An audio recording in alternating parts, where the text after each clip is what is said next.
Hey there, hockey fans, and welcome back to another episode of Offside with Mac Wood. We got a ton of great shit to talk about today, so let's get into it.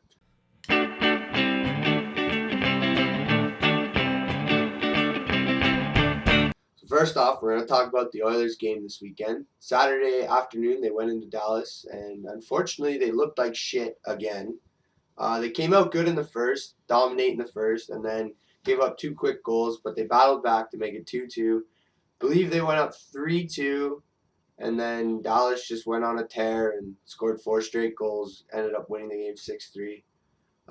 Talbot looked awful in net, giving up 6 goals on 21 shots, which is very unlikely for him. I'm hoping eventually he's going to find his rhythm because he's not looking too hot so far this year. He has his moments, but for the most part, he's been, lackluster at best. Yeah, that's the thing. Oilers need their top guns producing points, and that's how they're going to win games. I mean, they did it last season, and they did it pretty well, so you'd expect them to have the same type of production this season. I'm not sure what's really changed for them this year to affect them this much, right? Right now, McDavid's the only one going. He was in on all 3 goals on Saturday. Kajula playing with McDavid for the first time this year. He had 2 goals, which is his first 2-goal game of his career. Oh, yeah, nice for him. So that was good for him. So those 2 looked pretty good. Mike Camilleri, he's still pretty invisible out there.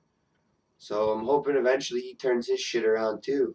Yeah, we'll see. I mean, UC Jokinen, the guy you gave up to LA, he hasn't been doing much for them. If anything, he's been kind of a negative influence on the team. So I still think you guys won the trade there, but it doesn't look like either team really got ahead with that trade. Well, it's only 2 games into the trade, so that's turn true. Around, still getting used to a new system, right? He probably still thinks he's playing for Calgary, so he's probably out there trying to hurt the Oilers. True, yeah. He needs a little more time to kind of mesh and blend in with the team.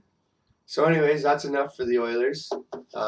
Mac, would you like to touch on that trade rumor coming out of Toronto? Yeah, so I know I've been talking about Toronto a lot this weekend, obviously with the wins and stuff, but I do want to talk about them briefly in this segment. Being a Toronto fan, you see trade rumors all the time. Where there's always something going on with the team. But I saw one today, and it was a trade of, I guess the Leafs are trying to gun for Eric Branson on the Vancouver Canucks. A defenseman that they have. He plays a pretty defensive game. He's good on the penalty kill. I wouldn't mind seeing what he got on our team. We definitely do need the defensive play added to our squad. Maybe he can help out Gardner or something, because I find Gardner turns the puck over very often. Give away Gardner. He pisses me off so much. He doesn't need a defensive guy. Like Riley has handsy. Gardner needs somebody to pick up his slack. Gardner's fucking useless. Yeah. Gardner should not be in the NHL at all. I fucking hate his guts. He's such a terrible hockey player. I honestly, I can agree with you. I've been wanting him to be off the team for years. The thing is, last season, on a piece of paper, his stats look fantastic. But, I mean, when you watch him play, he'll turn it over at the worst possible moments. Like, when we're up 4-3, he'll literally drop the puck in front of the net and leave a juicy rebound or opportunity for the opposing team just to tie it up, and then we get fucked over because of him. So he causes more than he actually helps. That's the thing. He might have this flash of offensive brilliance from now and again, where time to time he looks fantastic. And it's like, whoa, where did this come from? But the rest of the time you watch him, he's fucking brutal. Coughing the puck up, all that shit. Yeah. Anyway, I guess going back to it, maybe if we had a more defensive guy playing with them, maybe he would mellow out a bit. Who knows?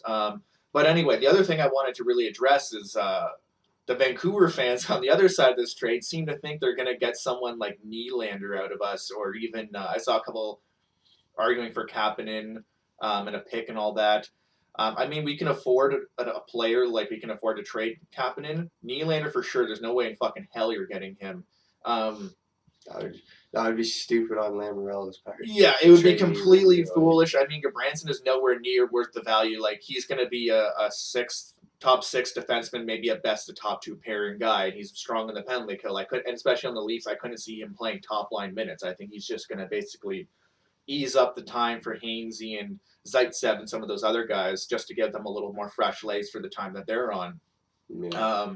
So I think a more plausible trade would be one of those guys we're probably going to be thinking of getting rid of, like Komarov, Bozak, or Van Riemsdyk. And even Van Riemsdyk, I think, is a little more worth in trade value than Branson. So I wouldn't be upset if we traded Van Riemsdyk, but I would want at least some kind of draft pick coming back our way. Maybe like a third round along with Branson for Van Riemsdyk would be okay. Yeah. But anyway, That is trade rumors, speculation. I wouldn't mind seeing Branson on our team, but we do need to obviously find the trade value there. Obviously, Lou Lamorellos, he's going to find a balance there. I doubt that he's going to do something foolish after he's literally spent years building this team. So we'll see what happens with that.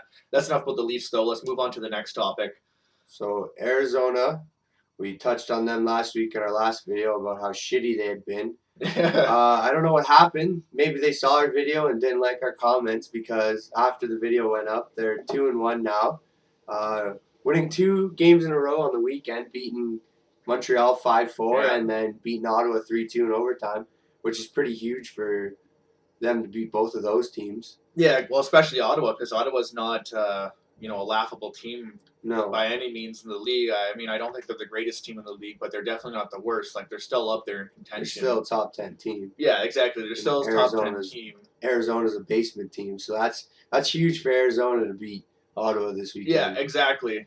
Leafs play them tonight. Hopefully we don't follow our other Canadian friends' ways and lose out on the 2 points, but I guess, you can't. There's not much you can really expect, or who knows what the hell's going to happen with tonight. Hopefully we can pull up the 2 points, but if Arizona comes out and shocks us, I'm going to be talking about tomorrow. I'm going to come out with you another video tomorrow if we lose, all right? So I guess stay tuned for that. Other stuff we want to talk about with Arizona is their prospect, Clayton Keller. Absolutely filthy, tearing it up. He's like the one bright spot in their team.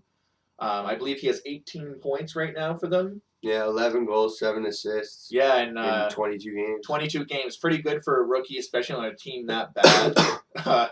So good for him. Hopefully he's maybe what they need to help them turn around in the future years to come. Obviously, it's good to see them have some good young guys. And for him to be thriving this much with the team doing so poorly, it's good to see that. I know another player we wanted to mention was Brock Boeser on the Canucks. He's another young guy. Good Calder race this year, both tight. Yeah. Both guys that I never even heard of, and they're making a good run for the Calder Cup. So it's always interesting to see those underdog guys kind of come out of nowhere, right? Yeah, Brock Boeser's got 7 goals, 10 assists for 17 points in 17 games. So in today's NHL hockey, if you're averaging a point a game, you're doing pretty good out there. Exactly. That's like elite stats right there. Like you see guys like Kane and Taves and Crosby and Malkin putting up points like that. So, I mean, for this young guy to come out of nowhere, I mean, the thing, too, is anytime I see Canucks highlights, this guy's always in the play. So, obviously he's doing some good things to help their offensive production. It's nice to see this coming out of both those teams, because they've had a really rocky years. It's nice to see a bright spot. Yeah, it's nice to see them have a little bit of help, and you can tell they're both teams in rebuilds right now. So it's good to see them have those guys who are coming up. Obviously, going through the draft is a good way to go and develop a team. It might take longer than doing some trades, but pays off in the long run. If you want your team to stay in contention for a long time, you need to develop from within, right? And this just goes to show what can happen if you just let your young guns develop instead of trade them off. Exactly. So it's enough for Arizona and. Yeah, we talked about them enough. We'll talk about them more another time. Let's talk about Gudas and that gutty play he had the other night. Yeah, absolute filth. Absolute filth. Typical Philadelphia Flyer bullshit, Yeah, I mean, I don't like seeing plays like this anymore. I know back in the day there were hockey was a little dirtier, rougher, but they're trying to clean up the sport. And the thing is to me, that slash almost seemed like a Bertuzzi move where he's hit him in the back of the head, back of the neck. It's like that could be a career-ending injury for the guy. It's not it's not just a love tap. It's I'm going to try and hurt this guy kind of move. And it's gutty to see that in today's game. You don't want to see guys like that, especially with all the concussions and stuff. That's the thing. And I mean, in a professional sport like that, it's like, have you not learned how to control your stick? You can tell it's very evident that it was an intentional hit. He was trying to hurt the guy. It didn't seem like he was doing anything to control it. What is he thinking? There's cameras everywhere in the arena. The league's gonna see what you're doing. What are you thinking? Every angle has a camera for it.